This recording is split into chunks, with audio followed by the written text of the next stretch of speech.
ทักทายสบายดีผมเป็นพี่น้องเนาะเพื่อนดิจหายสบายดีเสาร์วัน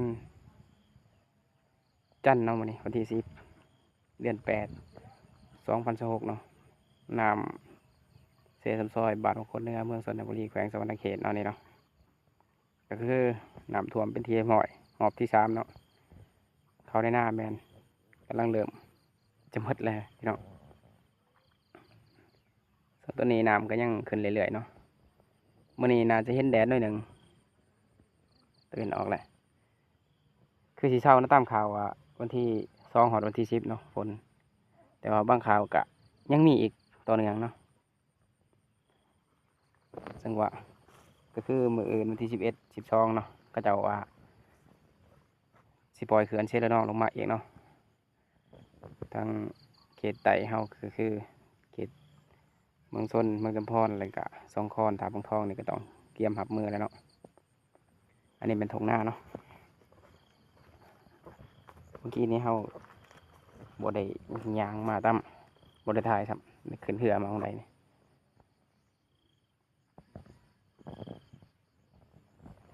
ใส่พุ้ยเลยแหละใส่พุ้ยแล้วงามเขาหน้ายอดนี่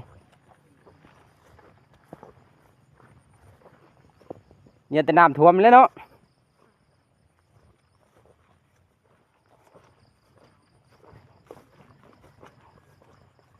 พี่น้องเศร้าบางคนเนี่ยเฮาบริยานน้ำท่วมบ้านเนาะพี่น้องยานแต่น้ำท่วมหน้าว่าซั่นก็คือบ้านนี้มันจะอ้อมไว้เนาะกันว่ามันท่วมแห้งเฮาจะออกบ่ได้แต่อันนี้ก็เฮาก็ออกบ่ได้หลายทางรถนะเฮาต้องได้ขึ้นเพื่อออกก็มีอยู่ทางเว้นแต่ว่ามันรถไปยากเนาะทางบ่ได้ซ่อมแปลงว่าซั่นซะอันนี้คือทุ่งนาของเผาบ้านของโคนนี่เนาะอันนี้เลาะเบิ่งตามนาถือว่าเริ่มสิเบิดละสิประมาณนี้เขาจะบริถ่ายทางรถนะเขาบริไปทางนั้นมือแรงเขาจะเอาเดททางนั้นลองมาเขาขึ้นเหือมาทางนี้เนาะน้ำเซ่กับพอดีเพียงกับตะพังเลยนี่เนาะคันแมนมือนี้ยังฝนตกหรือว่ามันบุบกนี่กะน้ำก็ยังขึ้นเรื่อยๆได้นี่น่าจะเทียบเท่าประมาณ2019 2020คนแหละเนาะคิดว่านะ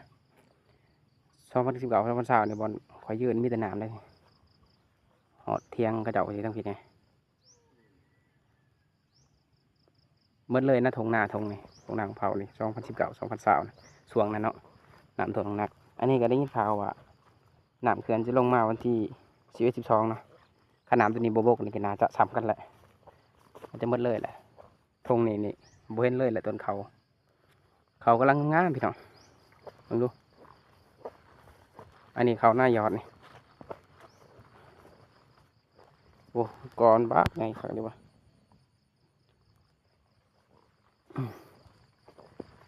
เขาจะอัปเดตให้ทุกคนเห็นเนาะโอ้ทงนี่บุ้ยไฟมาใส่มองเลยไฟก็ใส่แต่ทั้งอันบอลเขาถ่ายผ่านมาบอลได้ถ่ายครับคือยันเพื่อลมเลยกะคือคนขึ้นไล่นะก็เลยบริจาคโทรศัพท์สายครับนี่แหละเนาะทั้งพังนั้นกันนะก็คือขึ้นอีกประมาณ1-2 เมตรกะลัดเลยทั้งนั้นดอนตนลัดเลยดอนทั้งนั้นลัดเลยผมยังเหลือแต่ทางเขตทางเที่ยงนี่เนาะทั้งนั้นลัดเลยก็คือเมื่อคืนนี้กระโดดจับตักแตนตามก็ไผ่นี่แล้วเนาะตามหัวตามหองเนี่ยมาหลอกของเขางามๆสิท้ายน้ำท่วมแล้วบ้านนี้กะเห็นได้เนาะธรรมศาสตร์เกิดสร้างขึ้นมาเขากะหลีกบ่ได้เนาะทงหน้าข้าพเจ้าเองเนาะ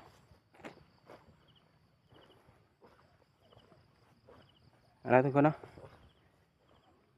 ให้เบิ้งพ่อขาวๆเนาะทุกคน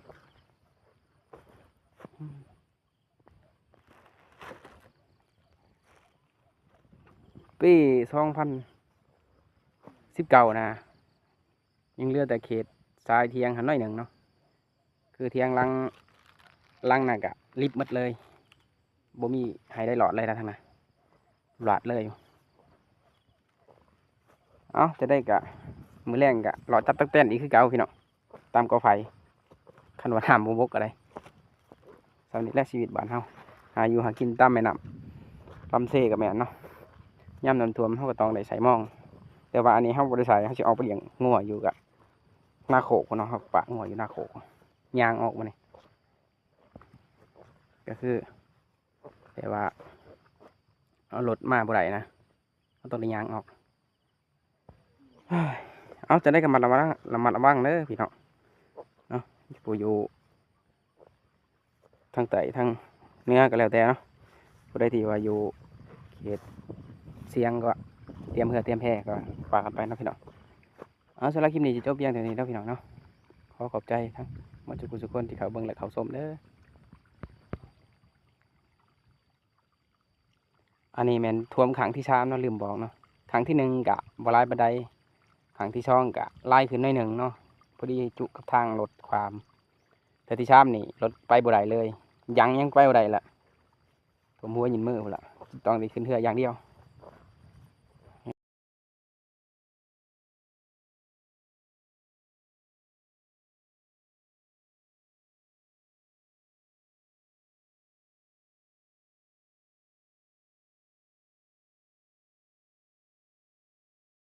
เอาแล้วนะทุกคนมื้อนี้เฮากะขับมาจากเลี้ยงงัวอยู่กันหน้าอยู่โขกเนาะ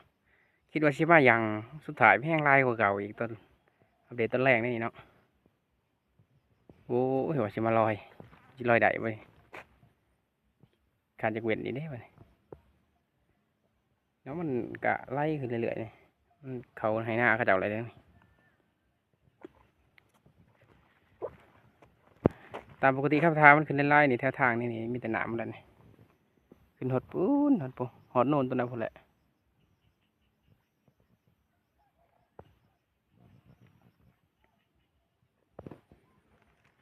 นี่เนาะเด้อไปเบิ่งนำกันเถอะครับตอนนี้เฮาสิไปหาเลาะ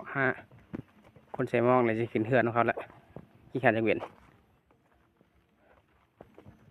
บางทีก็อาจจะเวียน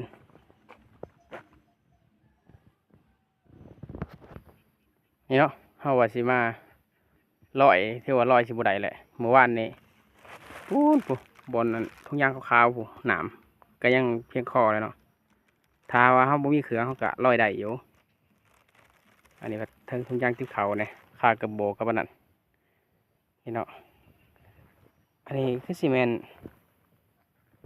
กันบกก็คือสิบ่แม่นเนาะน้ำมันเผือดเขาเจ้าลิ้นนั่นแหละนี่เนาะที่ว่าไผอยากเห็นแบบว่าน้ำบกหรือน้ำขึ้นนี่ให้เบิ่งตามผู้เฒ่าเพิ่นว่าให้เบิ่งตามขี้กระเดือนเนาะขี้กระเดือนปบขึ้นนี่เนาะถือว่าน้ำนี่ยังสิขึ้นมันปบขึ้นแหละน้ำนี่ถือว่ายังสิขึ้นอยู่เนาะถ้าน้ำเขื่อนขึ้นมาอีกนี่คือมืออื่นเนาะถือว่าแจ็บนะท่านนี่รีบมาเลย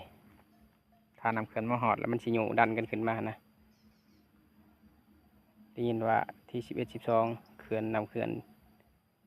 ก็จะปล่อยมาจะน่าจะหอดเนาะนี่เนาะขี้กระเดือนนี่มันปบขึ้นมานี่ถ้าขี้กระเดือนยับลงก็คือน้ำกันต้องยับลงเนาะน้ำนี่บกแสดงว่า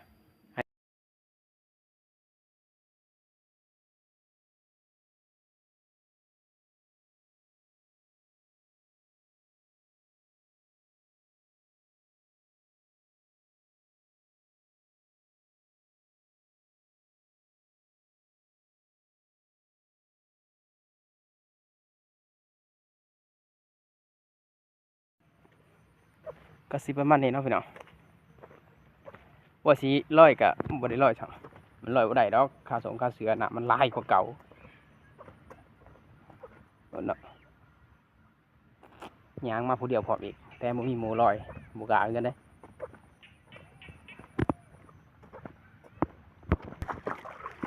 นี่เนาะเราจะไปหาเชียงรถไทยเขาไปทางนางเผาผมจะไปขึ้นเรือน้องครับไปจอดรถไทยไว้อยู่คนละกันขึ้นเรือเขาบ้านเนาะแล้วใช้พี่เบิ้งทั้งทงนั้นที่เขามาเสาร์นี้อีก เป็นเที่ยวมาทางไหนอันนี้มันขึ้นธรรมดาได้ทำไมคือว่าธรรมดาได้อยู่บ้านเขาถามมันขึ้นคือ2019 2020ฮะโอ้สมควรแหละโอ้ฮอดปุ่นแหละฮอดบนป่าตัวนั้นพุ่นแหละ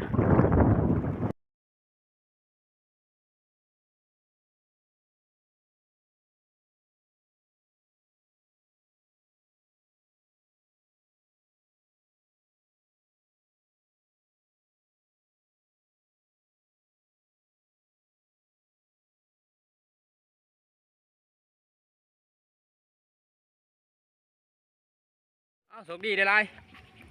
นี่อันโอนาทิ้งเพิ่นมาแต่หน้าเพิ่นท่านเพิ่นเด้แต่ว่าบ่ได้ลอยน้ำมาเลยโอ้ตะกี้กับบ่มีไผมาเนาะกูอยากลอยไผก็บ่มาลอยไผสิไปหาผู้เดียวกูจะเกือบโบก็ปานนั้นเอาตัวนี้เฮา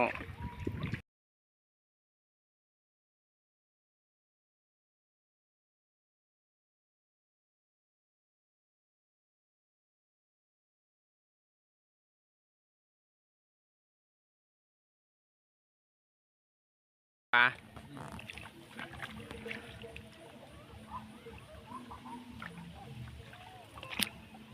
นี่ผมเคยกำลังมานี่คือเท่าไรอีกโอ้เราจะออกนะปลาผิดเลยพี่มาเถอะพี่ห่วยตั้มก็เลยนี่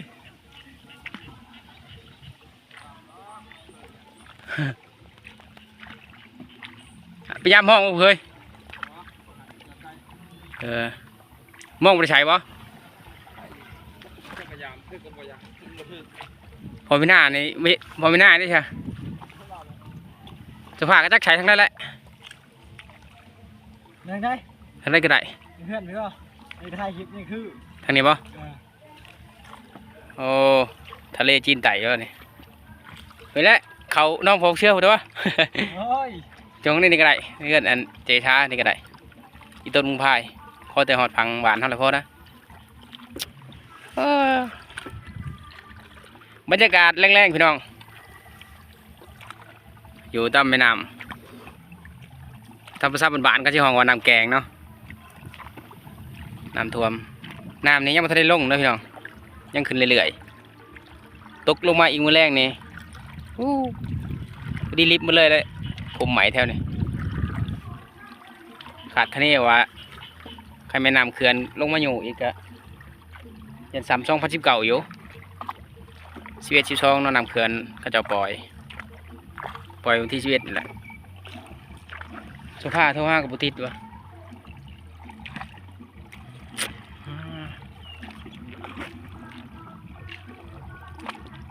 นี่เชือกไฟปากวะเราจะผ่านแล้วเนี่ย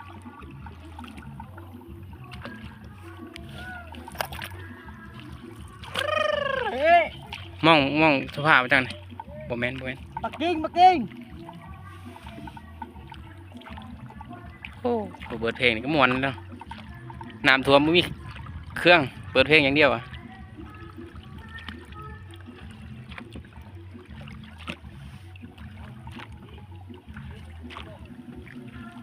เอาไปพายมาแข่งกับป่ากันไม่ได้วะโอ้หนังอยู่กับพี่ยังดุดเขาเลยให้นอนน้ำกันได้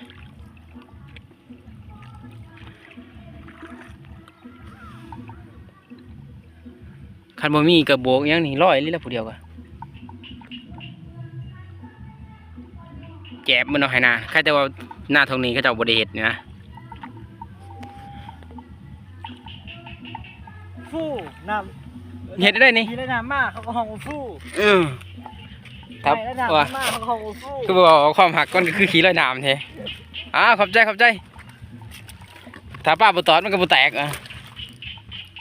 เอาไหมจะไปให้ต่อเอาลูกผีว่ามันนี่สีออกหน้าปักชีพุเอาไปยังปอน้ำเตยพังคือว่าได้หน่อยมันบดได้แห้งเนาะอันนี้มือคว้าลูกผีเนาะยับคล้ายบะหมี่ฮะ